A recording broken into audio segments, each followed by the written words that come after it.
वो आज भी रोज़ शाम को मेरे स्टॉप पर जाते हैं और मेरा वेट करते हैं, जहाँ से मैं और वो रोज़ शाम को एक साथ घर जाते थे। मेरी शादी अनुपम के साथ बंगाली रीति रिवाज से हुई थी और मेरे ससुराल वालों ने मेरा मान रखते हुए मुझे अपनी पसंद की ड्रेस पहनने की इजाज़त दे दी और मैं बहुत खुश थी ये सोचकर कि मेरे खास दिन पर मुझे अपने मन की करने का मौका मिला। मैंने भी उनके हर रीति रिवाज को सर आंखों पर लिया और डोली पहुंचते ही सारी रीति रिवाज अच्छे से निभाए। एक दिन मैं अपने मायके गई हुई थी तो देखा कि पापा दिन ब दिन कमज़ोर होते जा रहे हैं और कुछ सोच में डूबे रहते हैं। तो मैंने माँ से पूछा और माँ ने कहा, पता नहीं जब से तेरी शादी हुई है कुछ खोए खोए से रहते हैं। शायद बहुत मुश्किल होता होगा अपने दिल के एक टुकड़े को एक ऐसे हाथों में सौंप देना जिनको वो अभी अच्छे से जानते भी नहीं थे। मैंने पापा के साथ शाम की चाय पी और जानने की कोशिश की कि आखिर बात क्या है, लेकिन कुछ समझ नहीं आया।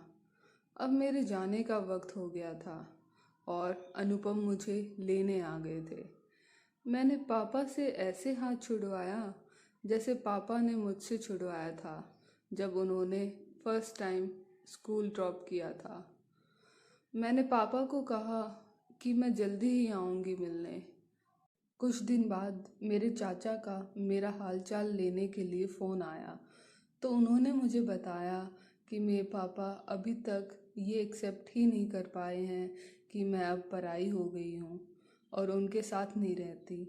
वो आज भी रोज़ शाम को मेरे स्टॉप पर जाते हैं और मेरा वेट करते हैं, जहाँ से मैं और वो रोज़ शाम को एक साथ घर जाते थे जब मेरी बस मुझे वहाँ उतारती थी। ये सुनते ही मुझे समझ आ गया कि वो ऐसे क्यों हो गए हैं। मैं अपने आँखों से आंसू पोंछती हुई बालकनी में जाकर बारिश को देखने लगी और सोचने लगी कि भले ही बेटों को कहा जाता है कि बहू के आने के बाद तुम पराए हो गए हो, लेकिन कड़वा सच ये है कि बेटी का तो शादी के बाद हकदार ही बदल जाता है और उस बाप के पास रह जाती है बस यादें, कुछ खट्टी कुछ मीठी सी। Thanks for watching guys. Please like and share the video and subscribe.